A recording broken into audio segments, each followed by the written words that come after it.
మేము కూడా కోరుకుంటున్నాం. మరి ఈ దేవాలయం నిర్మించాలని నేను అనుకున్నప్పుడు నా తరఫున నేను 50,000 ఆహారాలు ఎప్పుడైతే నేను అప్పుడు నేను అందించగలను.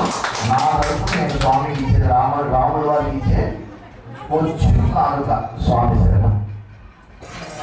సో లిమిట్ మీరే స్వామి, మా భగవంతుడు ఇంకో పెట్టి మా ద్వారా ముందుకు నడిపి మీలోనే అంత అభిమానం ఉంటే ఇక మేము ముందుకు వెళ్ళడానికి రెడీగానే ఉంటాము.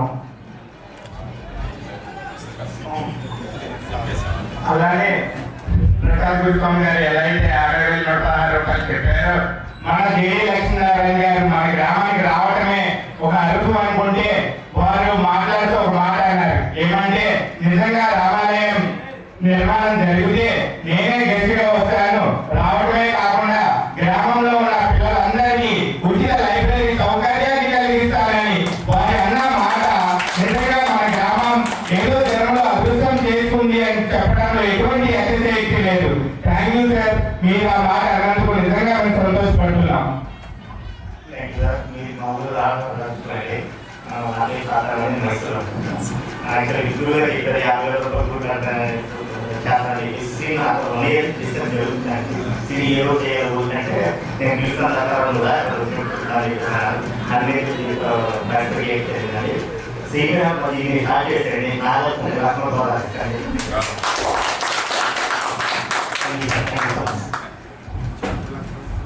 అలానే మైసూరులో ఉంటున్నారు హిందూ ఎంటర్ప్రైజెస్, మన గ్రామ వాస్తవులు అక్కడికి వెళ్ళి సెటిల్ అయ్యారు.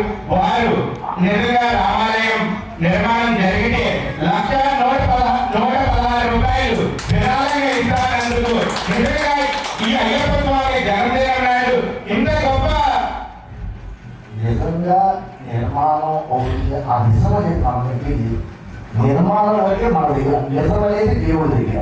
ఆయన చేసుకోవాలని చేస్తాం. 100 కోట్లున్నా మనం ఏమీ చేయలేం. నిజం అనేది లేదు. నిజం అనేది భగవంతుడు. అది బాగా తెలుసుకోండి.